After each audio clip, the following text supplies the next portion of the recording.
foie de tortue verte truffée, langouste à la mexicaine, faisan de la Floride, iguane, sauce caraïbe, gombo et chou palmiste. Saumon de Rio Rouge, jambon d'ours canadien, roast-beef des prairies du Minnesota, anguille fumée, tomates de San Francisco, pale ale de Californie. Saumon de Winnipeg, jambon de mouton à l'écossaise, pomme royale Canada, vieux vin de France. Cancale oysters, salade de homard cœur de céleri, escargot de France vanillé au sucre, poulet de Kentucky, dessert, café, whisky Canadian Club. Conserve de bœuf de Chicago et salaison allemande. Ananas, goyave, noix de coco, nèfles du Japon, mangue, pomme crème, fruits de l'arbre à pain cuits au four. Aileron de requin confit dans la saumure, jeune chien mort-né préparé au miel, vin de riz aux violettes, crème au cocon de verre à soie, verre de terre salé et alcool de kawa, confiture d'algues marines.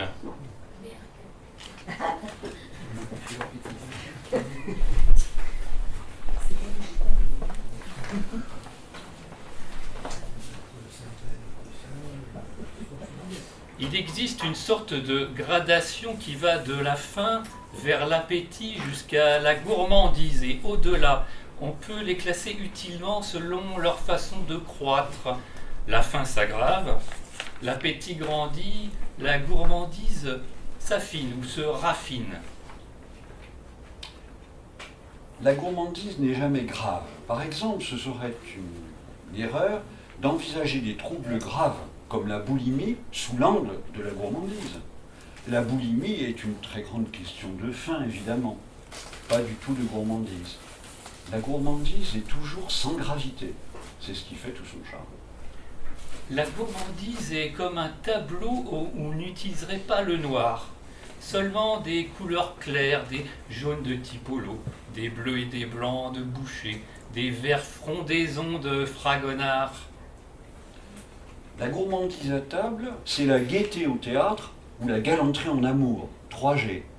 Sans gravité, mais allant tout de même en s'échelonnant de la grossièreté jusqu'au raffinement le plus exquis. La gourmandise, si la faim touche à la vie parce qu'elle a besoin de manger, si l'appétit touche au bonheur parce qu'il est la joie de manger, la gourmandise, elle, touche à l'ivresse et au plaisir. La gourmandise est une sorte de dimension du plaisir.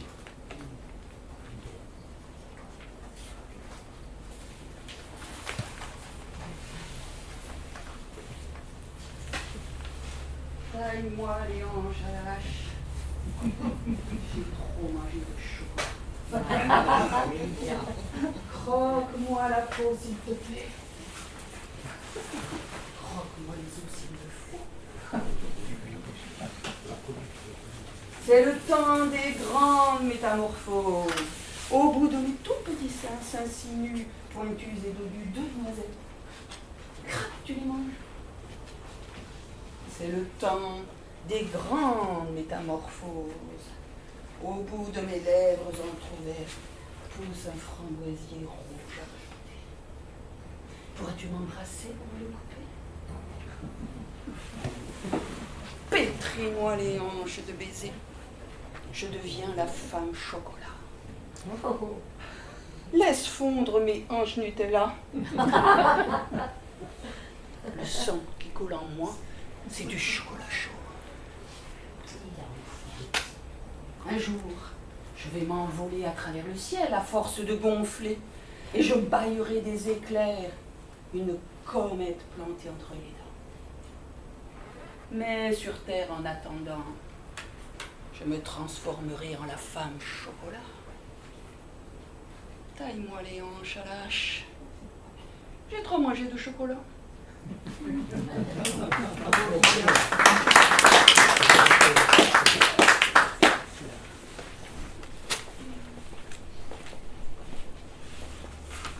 La cuisson lui apporte ce cloître de bon aloi, ce coude légèrement irrégulier à chaque bout du corps. Un équilibre de barque.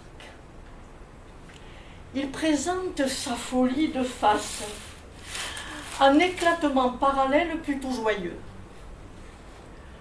Peut-être n'est-il que très exubérant dans cette gigue du pain rassis sur le côté.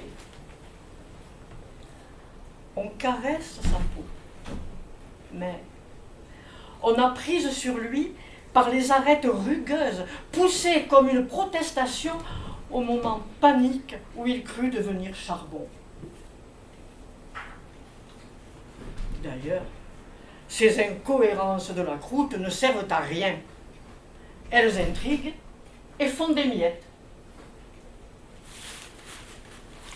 Dedans, il est une grande soumission, à peu près blanc, éponge rudimentaire. Il complote avec la salive. Après quelques hésitations, il retrouve sa mollesse et la pâte qu'il formait.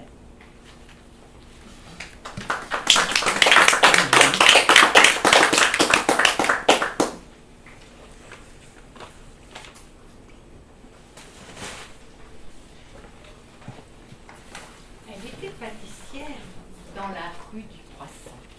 Ses gentilles petites manières attiraient les clients.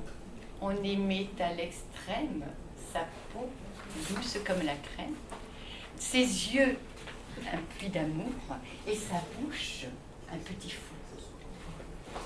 Et du soir au matin, dans son petit magasin, elle vendait des petits gâteaux qu'elle pliait bien comme il faut dans un joli papier blanc entouré d'un petit ruban.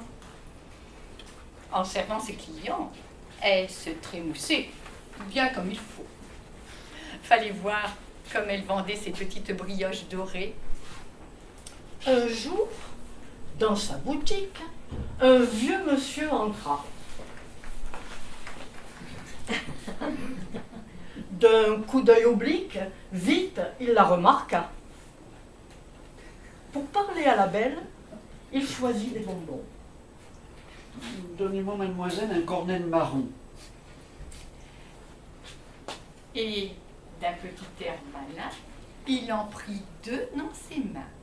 Elle vendait des petits gâteaux qu'elle pliait bien comme il faut dans un joli papier blanc entouré d'un petit ruban. Il s'assit à une table pour manger un petit chou. Elle se montra aimable et offrit un peu de tout. Puis insista, coquette, pour qu'il prît du nougat. Mais lui, hochant la tête, tristement répliqua. À mon âge, voyez-vous, je mange plus du caramel mou. Elle vendait des petits gâteaux qu'elle pliait bien comme il faut dans un joli papier blanc entouré d'un petit ruban. Le vieux lui faisait les yeux blancs. Il sauçait, en tremblotant, dans un peu d'eau et d'orgeat, une toute petite langue de chat. Il y avait 3 heures passées qu'il était assis là. Elle pensait énervée. Il ne partira pas. Ne sachant plus que faire pour le dévisser du sol, elle lui dit en colère. Mangez donc ces croquignoles. Il réplique d'un ton sec. Mais j'aime pas les gâteaux secs, ah non. Elle vendait des petits gâteaux qu'elle pliait bien comme il faut dans un joli papier blanc entouré d'un petit ruban. Elle lui dit d'un petit air doux. Eh bien, mon cher monsieur, si vous n'aimez pas les gâteaux secs, mangez donc de la merde avec.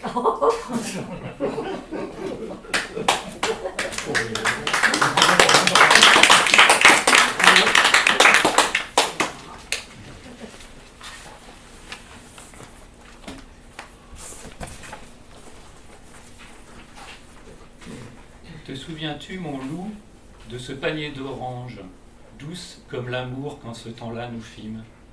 Tu me les envoyas un jour d'hiver à Nîmes et je n'osais manger ces beaux fruits d'or des anges. Je les gardai longtemps pour les manger ensemble car tu devais venir me retrouver à Nîmes. De mon amour vaincu, les dépouilles opimes pourrirent. J'attendais, mon cœur, la main me tremble. Une petite orange était restée intacte. Je la pris avec moi quand à 6 nous partîmes, et je l'ai retrouvée intacte, comme à Nîmes. Elle est toute petite et sa peau se contracte. Et tandis que les obus passent, je la mange. Elle est exquise, ainsi que mon amour de Nîmes. Ô soleil concentré, riche comme mes rimes, ô savoureux amour, ô ma petite orange. Les souvenirs sont-ils un beau fruit qu'on savoure? Le mangeant, j'ai détruit mes souvenirs opimes. Puissais-je t'oublier, mon pauvre amour de Nîmes? J'ai tout mangé l'orange et la peau qui l'entoure. Mon loup pense parfois à la petite orange, douce comme l'amour quand ce temps-là nous filme. Il me reste une orange, un cœur étrange.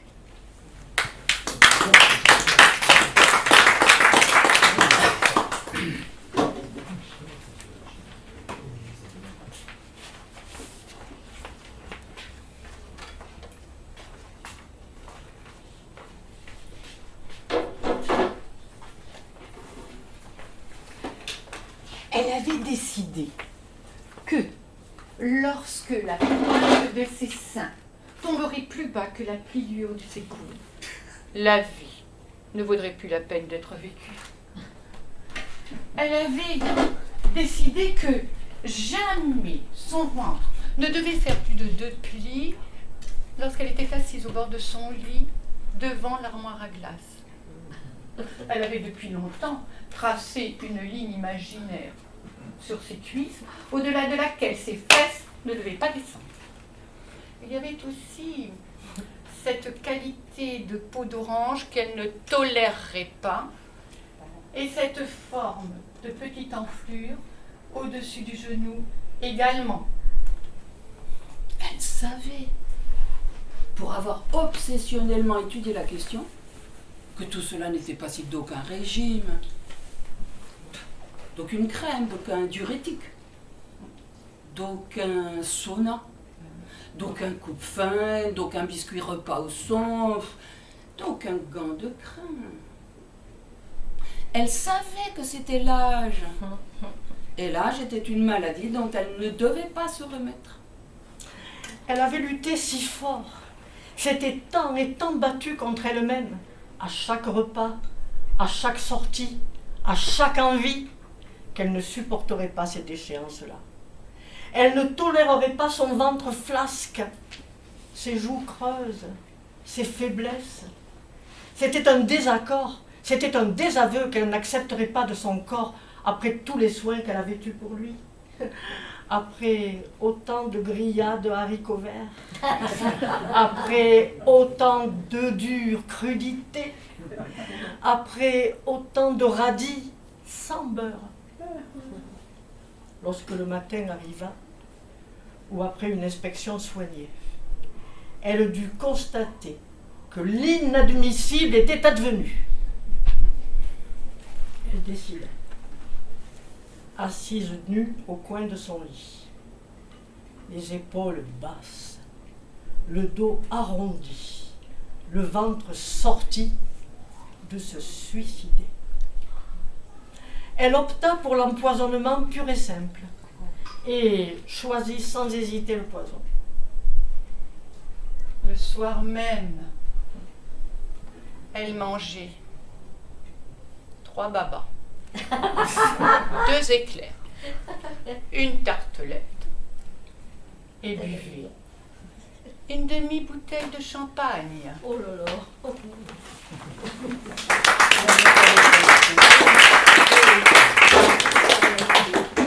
Une chanson méconnue de Charles Aznavour par Gourmandise.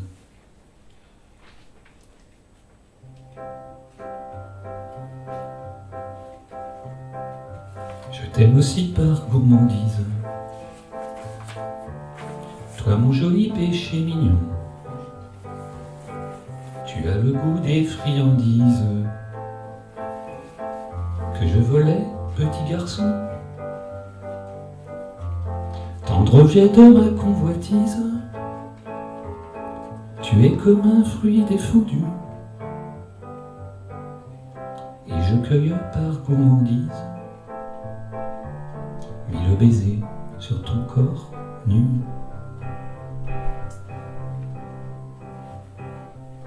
Je t'aime aussi par gourmandise, et je te dévore les yeux. Quelques paroles que tu dises coulent comme un vin merveilleux que je déguste et qui me grise et me trouble d'âme et de corps. Et je te prends par gourmandise, et puis j'en redemande encore. Je t'aime aussi par gourmandise, tu es mon restaurant chinois, tu es mon canard aux cerises, mon petit pain au chocolat. Par toi mon appétit s'aiguise, je te dévore et te savoure. Viens contre moi que je te dise, je t'aime aussi par gourmandise.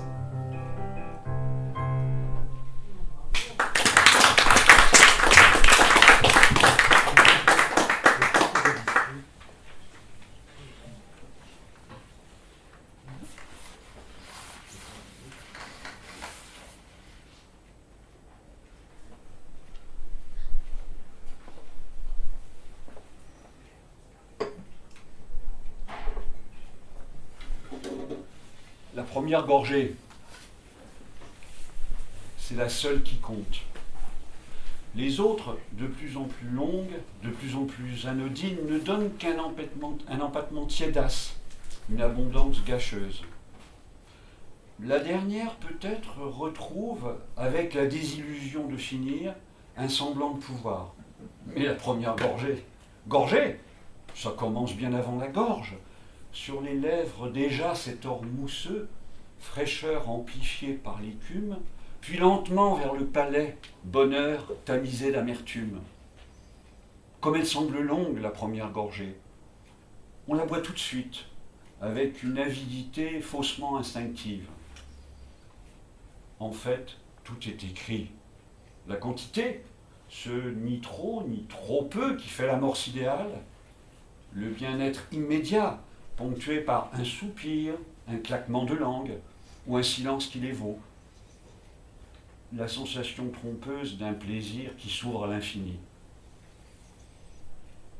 En même temps, on sait déjà, tout le meilleur est pris. On repose son verre et on l'éloigne même un peu sur le petit carré buvardeux. On savoure la couleur, faux miel, soleil froid. Par tout un rituel de sagesse et d'attente, on voudrait maîtriser le miracle qui vient à la fois de se produire et de s'en échapper.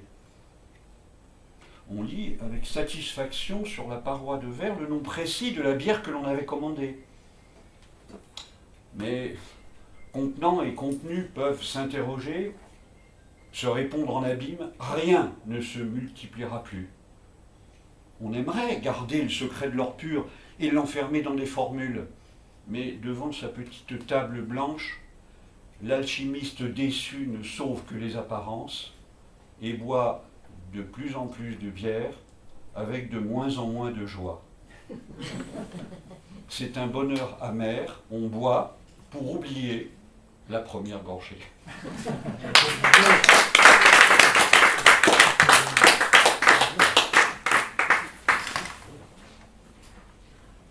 Noir, dans la neige et dans la brume, aux grands soupirails qui s'allument, leur cul en rond. À genoux 5 petits regardent le boulanger faire son lourd pain blond. Ils voient le large bras blanc qui tourne la pâte grise et l'enfourne dans un trou clair. Ils écoutent le bon pain cuit. Le boulanger au gras sourire chante un vieil air. Ils sont blottis, pas un ne bouge, au souffle du soupirail rouge, chaud comme un sein. Et quand, pendant que minuit sonne, façonné, pétillant et jaune, on sort le pain, quand, sous les poutres enfumées, chantent les croûtes parfumées et les grillons, quand ce souffle chaud chante la vie, ils ont leur âme si ravie sous leur haillon. Ils se ressentent si bien vivre, ces pauvres petits si pleins de givre, qu'ils sont là, tous, collant leurs petits museaux roses au grillage, chantant des choses entre les trous, mais bien bas, comme une prière, si fort qu'ils crèvent leurs culottes et que leur lange blanc tremblote au vent d'hiver.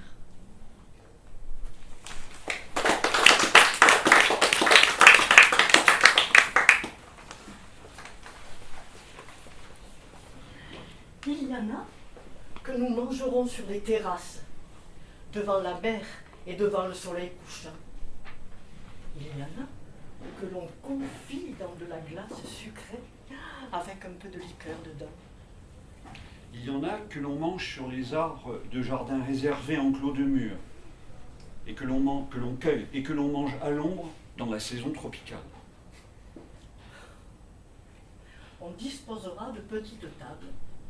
Les fruits tomberont tout autour de nous.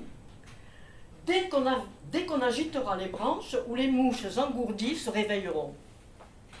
Les fruits tombés, on les recueillera dans des jattes. Leur parfum déjà suffirait à nous charmer. Il y en a dont l'écorce tache les lèvres et que l'on ne mange que lorsqu'on a très soif. Nous les avions trouvés le long des routes sablonneuses. Ils brillaient à travers le feuillage épineux qui déchira nos mains lorsque nous voulûmes les prendre.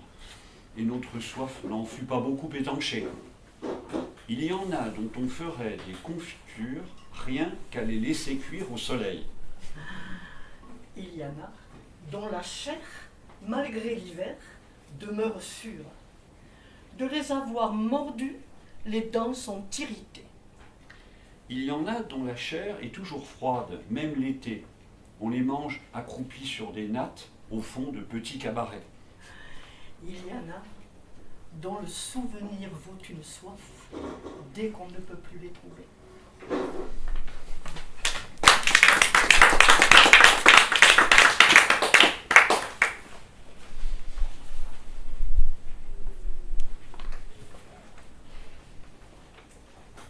J'ai trempé mon doigt dans la confiture, tu relures.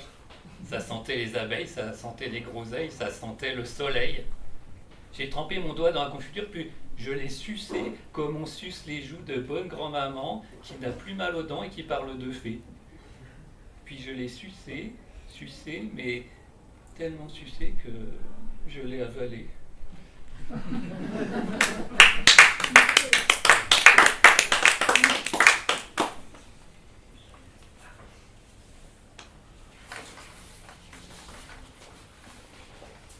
Ton estomac est un esclave.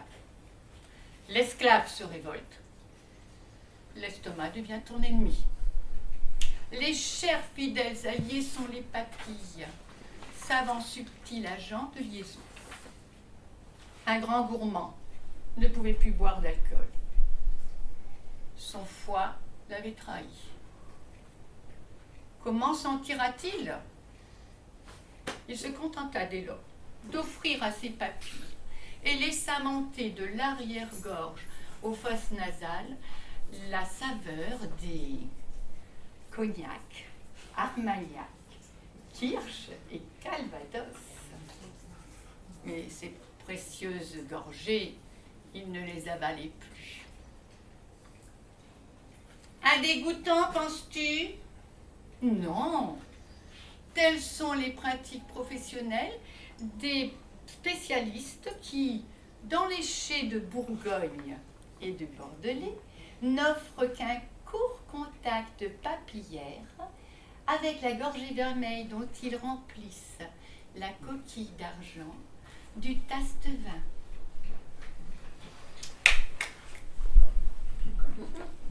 Par l'estomac, l'amateur de bonnes choses matérialise son plaisir, il l'enchaîne à la terre.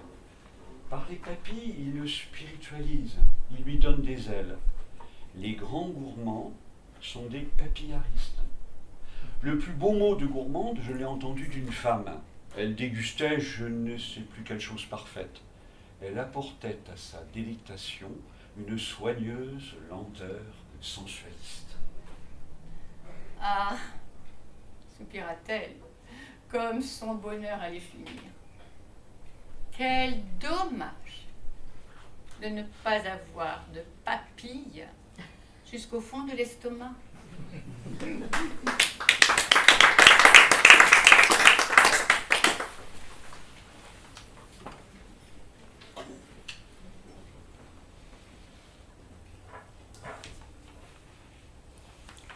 Un jour d'hiver, comme je rentrais à la maison, ma mère, voyant que j'avais froid, proposa de me faire prendre contre mon habitude un peu de thé. Je refusai d'abord, puis, je ne sais pourquoi, me récusai. Elle envoya chercher un de ces petits gâteaux ronds et dodus, appelés petites madeleines, qui semblent avoir été moulés dans la valve rainurée d'une coquille de Saint-Jacques.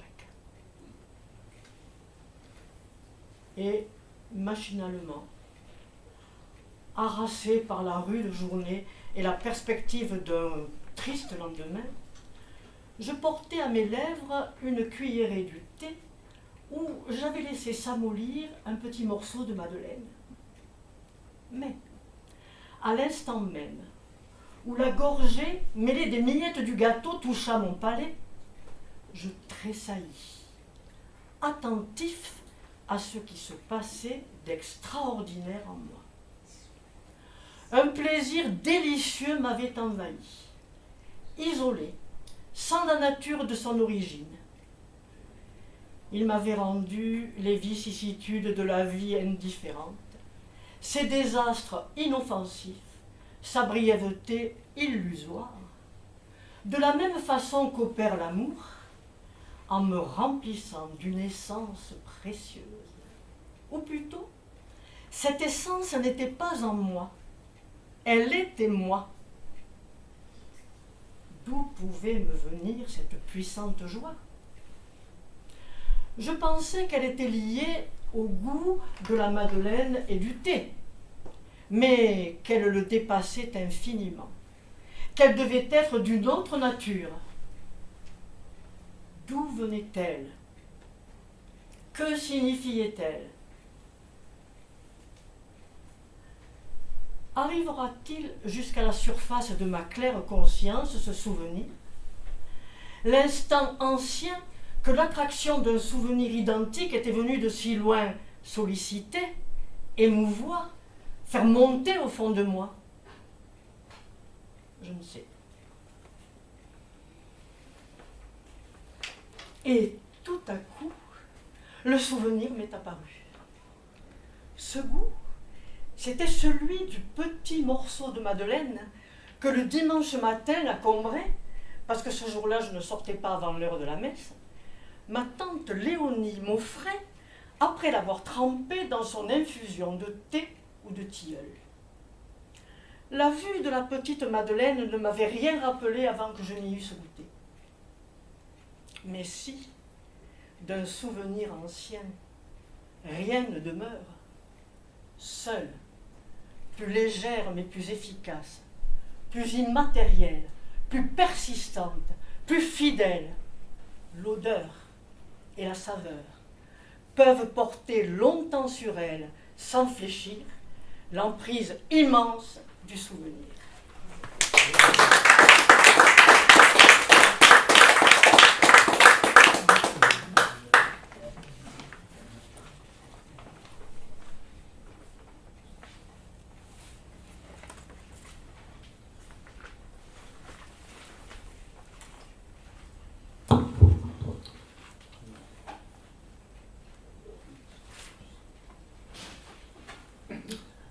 notre chanson, Le goût de nos baisers.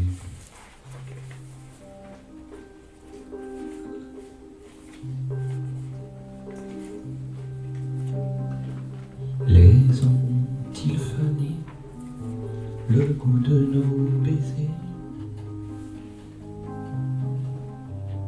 Les baisers du début, à bouche, que veux-tu? Ceux des séparations, palpitantes effusions,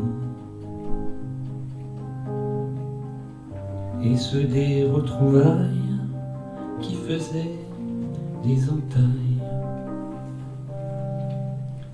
Dis comment ranimer l'intense goût des premiers qui serre l'estomac quand nos langues se noient.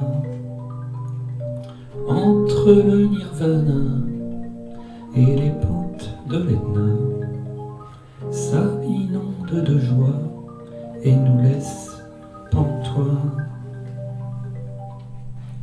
Le baiser déblasé qui devient un bisou, le baiser emprunté dérape sur la joue. Les baisers quotidiens évanouis en un rien, et le plus pathétique, celui à sens unique. Dis comment retrouver l'intense goût des premiers, ceux qui laissent interdit et qu'on approfondit, ceux qui en redemandent et qui me rendent gourmand, après lesquels les mots nous paraissent idiots.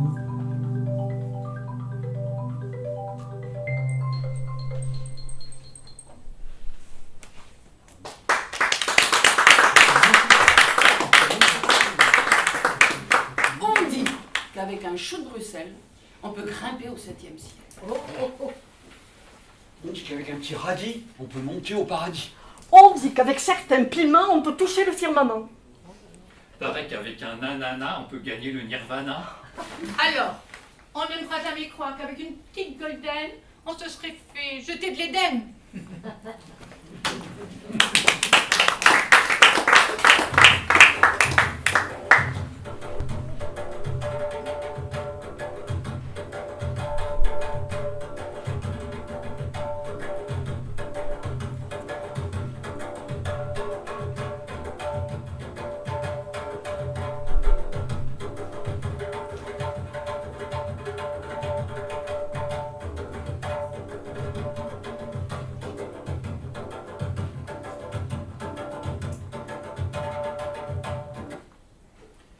Cases aux entrailles riches en succulence et pas regardantes, et l'on s'y parque une vingtaine, et la rue est déserte, et le bourg n'est plus qu'un bouquet de champs, et l'on est bien à l'intérieur, et l'on en mange du bon, et l'on en boit du réjouissant, et il y a du boudin, celui étroit de 2 doigts qui s'enroule en volubile, celui large et trapu, le bénin à goût de serpolet, le violent à incandescence pimentée, et du café brûlant, et de l'anis sucre, et du punch au lait, et le soleil liquide des rhums.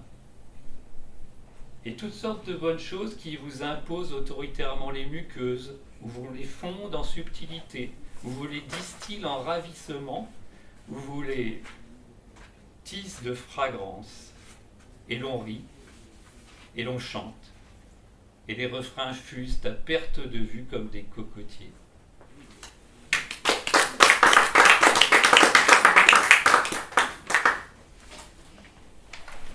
Cet autobus avait un goût spécial.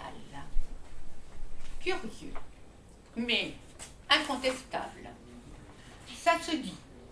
Suffit d'en faire l'expérience. Celui-là, un S pour ne rien vous cacher, avait une petite saveur de cacahuètes grillées. Je ne vous dis que cela. La plateforme avait son fumet spécial de cacahuètes grillées, non seulement, mais aussi piétinées. À 1,60 m au-dessus du tremplin, une gourmande, mais il ne s'en trouvait pas, aurait pu lécher quelque chose d'un peu suré, qui était un coup d'homme dans sa trentaine. Et 20 cm encore au-dessus, il se présentait au palais exercé. La rare dégustation d'un galon tressé un peu cacahuté. Nous dégustâmes ensuite le chewing-gum de la dispute, les châtaignes de l'irritation, les raisins de la colère et les grappes d'amertume. 2 heures plus tard, nous eûmes droit au dessert. Un bouton de par-dessus. Une vraie noisette.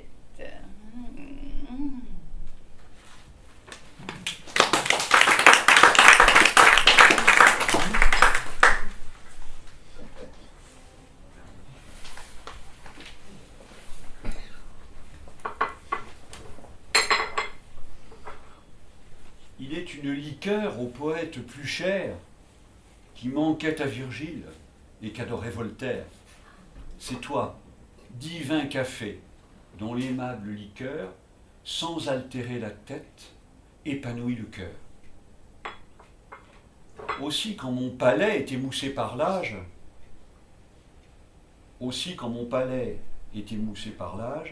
avec plaisir encore, je goûte ton breuvage.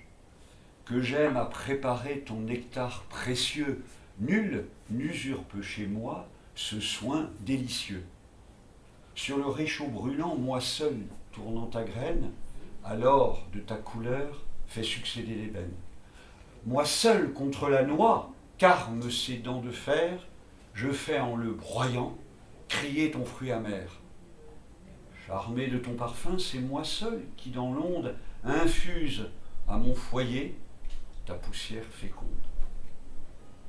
Enfin, de ta liqueur lentement reposée, dans le vase fumant, la lie est déposée.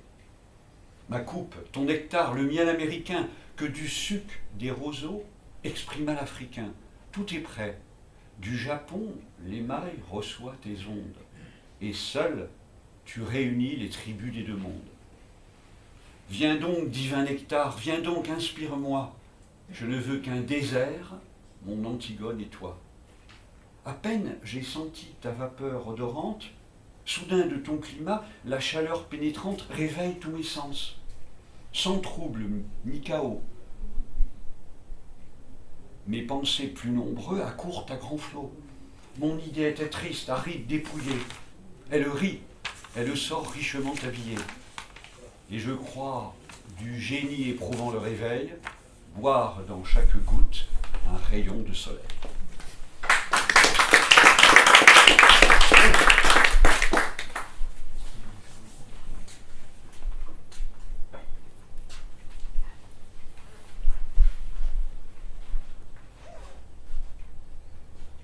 On a dressé la table ronde sous la fraîcheur du cerisier. Le miel fait les tartines blondes. Un peu de ciel pleut, dont le thé. On oublie de chasser les guêpes, tant on a le cœur généreux. Les petits pains ont l'air de s'égarer sur la nappe bleue. Dans l'or fondant des primes verts, le vent joue avec un chevreau. Et le jour passe sous les saules, grave et lent, comme une fermière qui porterait sur son épaule sa cruche pleine de lumière.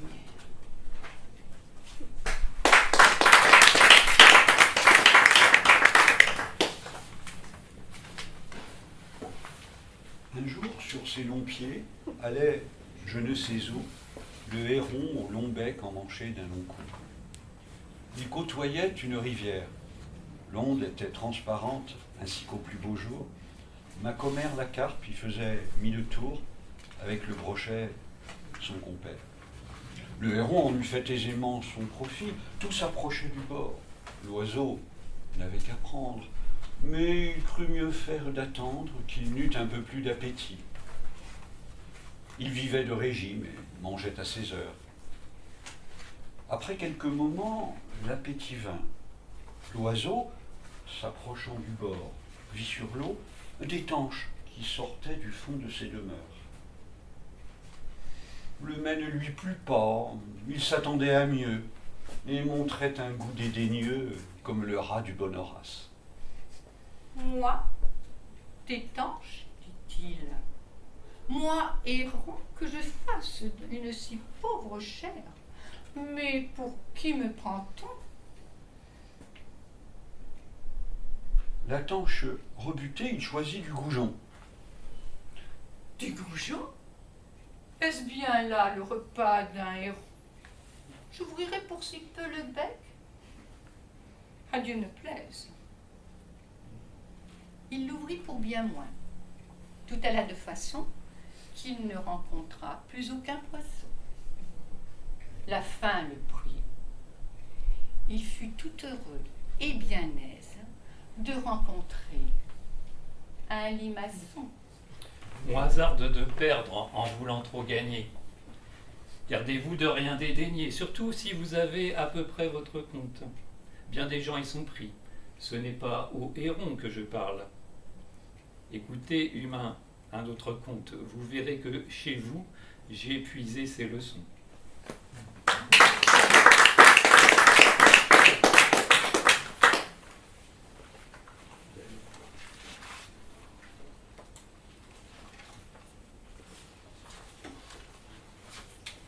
Et cueillit sur sa peau mate tout le soleil des aromates, parcourant dans ses herbages les sentes de menthe sauvage, et baiser au creux de ses mains tous les secrets de ses chemins, consumant mon âme d'ange à la faveur de nos primes vendanges, et saisit sur sa gorge tendre tout le miel de ses méandres, picorant sur ses lèvres chaudes les perles d'amour en fraude. Reviendrai danser, natte dénouée au pays des fées, et froisser sur son ventre frêle tous les frissons de citronnelle, exhalant mon corps de pomme à la saveur de son corps d'homme. Reviendrai danser, natte dénouée au pays des fées.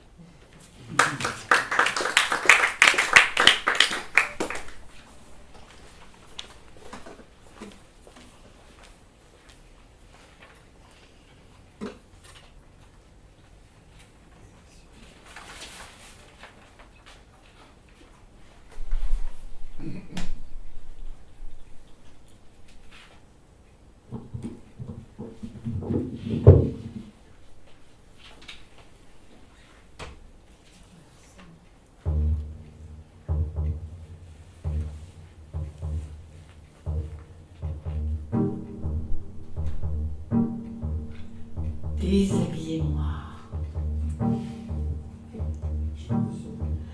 Déshabillez-moi. Mais pas tout de suite, pas trop vite.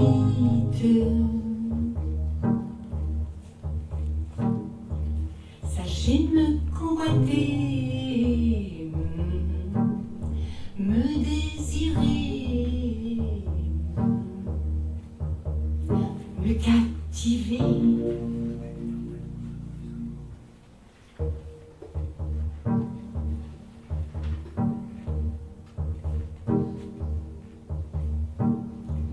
Déshabillez-moi. Déshabillez-moi. Oui, mais ne soyez pas comme tous les sommes trop pressés. Et d'abord le regard, tout le temps du prélude ne doit pas être rude, ni hagard. Dévorez-moi les yeux, mais avec retenue, pour que je m'habitue. Oui, peu à peu.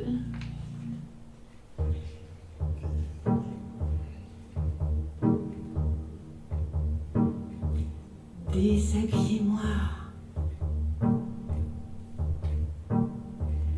Déshabillez-moi.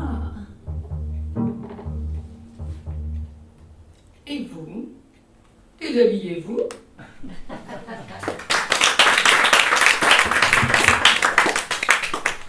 Alors, comme je ne suis pas déshabillée, je vais m'habiller. Si vous avez un papier, un crayon, sortez-le maintenant, parce qu'on va vous dicter une recette de cuisine. Vous pouvez utiliser le l'arrière du programme, hein, si vous voulez. Alors, c'est une recette, les brochettes de requin et de jeunes loups marinés. Pour 67 millions de personnes. Préparation 5 ans. Alors voilà les ingrédients, vous êtes prêts à les noter? 2 ou 3 parties de requin. Jeune loup bardé de référence. Fine tronche de roublard parfumé. Baron de première heure. Petit grognon blanc. Compagnon de Paris. Des kilos de courbettes. Raison d'état. Des confitures de crise. Poire. Une gousse de racaille. Salade. Pisse. Vinaigre. Fin. Huile. Potin. Laurier. Amande. Recel et larves. Mélangez dans un ras-le-bol la racaille avec le blabla d'un édito. Un brin de potin, les lauriers, le pisse-vinaigre et des litres de grosses huiles qui enjolivent. Versez sur les requins, sans éclabousser, laissez mariner.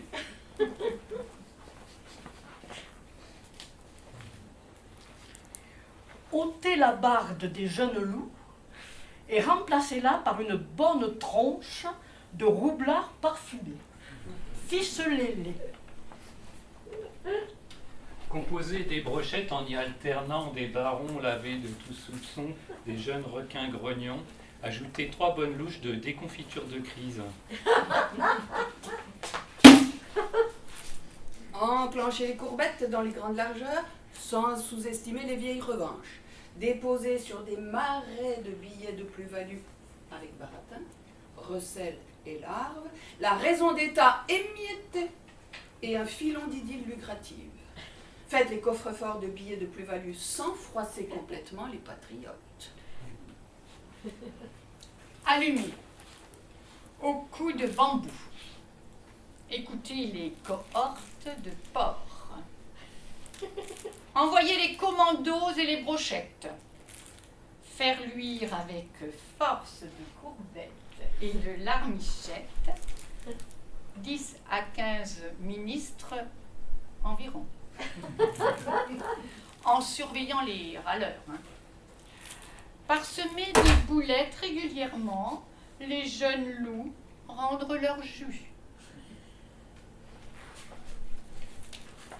Après les avoir soigneusement triés, ne gardez que les bonnes poires. Épluchez-les. Ne faites pas de quartier. Ne les égouttez pas non plus. Parsemez de tact et de rouerie, 2 ou 3 calculs, de la ruse et du parlez-en. Servez glacé.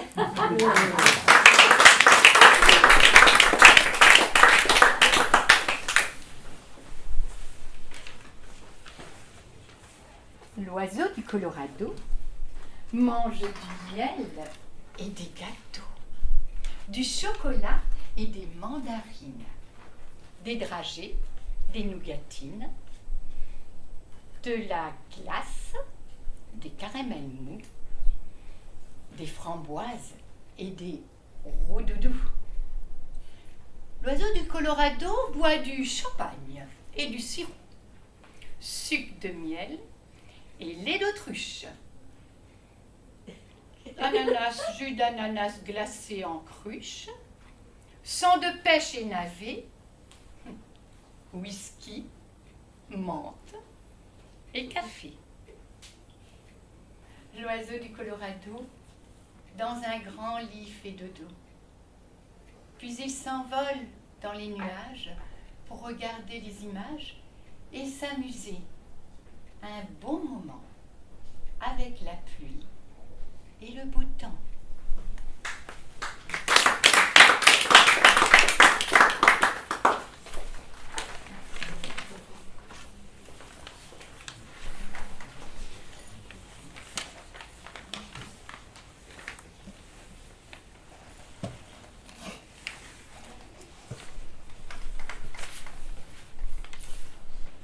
J'ai mangé un œuf, 2 langues de bœuf, 3 rots de mouton, 4 gros jambons, 5 rodions de veau, 6 couples d'oiseaux, 7 immenses tartes, 8 filets de carpe, 9 kilos de pain.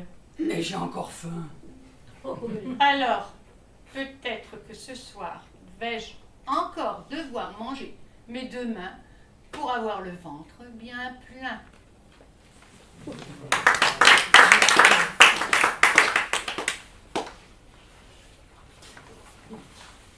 Dans ce rêve de fruits et de légumes, j'écrasais sous mes pieds brunis l'herbe sèche et touffue du jardin. Et je m'enivrais de parfums. Et d'abord, de celui des feuilles de géranium, que, couché à plat ventre entre les tomates et les petits pois, je froissais entre mes doigts en me pâmant de plaisir. Une feuille à la légère acidité, dont l'insolence pointue n'est pas sans évoquer en même temps le citron confit, à l'amertume délicate, avec un soupçon de l'odeur aigre des feuilles de tomate, dont elle conserve à la fois l'impudence et le fruité. Déguster est un acte de plaisir. Décrire ce plaisir est un fait artistique, mais en définitive, la seule vraie œuvre d'art, c'est le festin de l'autre.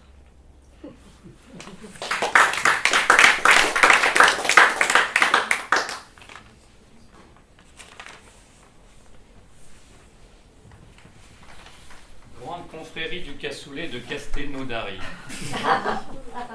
Confrérie de l'escargot de la Narbonnaise.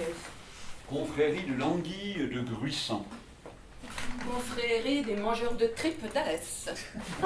Confrérie de l'oignon doux des Cévennes. confrérie des ripailleurs toulousains, Confrérie de la tarte géante aux fraises. confrérie populaire et gourmande du veau comme un joie, Confrérie de l'omelette géante de Bessières. Confrérie du melon de Lectoure. confrérie de la croustade et du rosé de Bessan, Confrérie du petit pâté de Pézenas. confrérie de la pignate de Valras, Gourmande confrérie de la brazucade des moules de mer et des escargots de terre. Grand ordre de Rocamadour du diamant noir. confrérie du haricot tarbet, Confrérie des fondus du chocolat et du jus de la treille.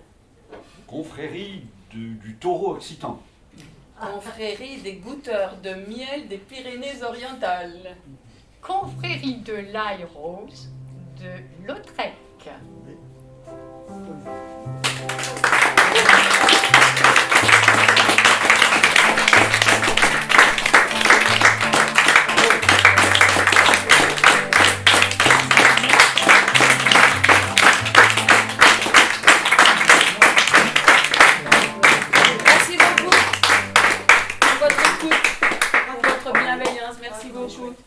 passeurs de mots, un groupe de copains, de copines, voilà. On se réunit pour choisir le thème, on se réunit pour ensuite choisir les textes, pour en supprimer, pour en garder. Et puis ensuite, on apprend par cœur et on essaie de s'en souvenir. Philippe était au piano. Et on va attaquer sa modestie, mais la deuxième chanson, Le goût des baisers, c'est lui qui l'a écrite.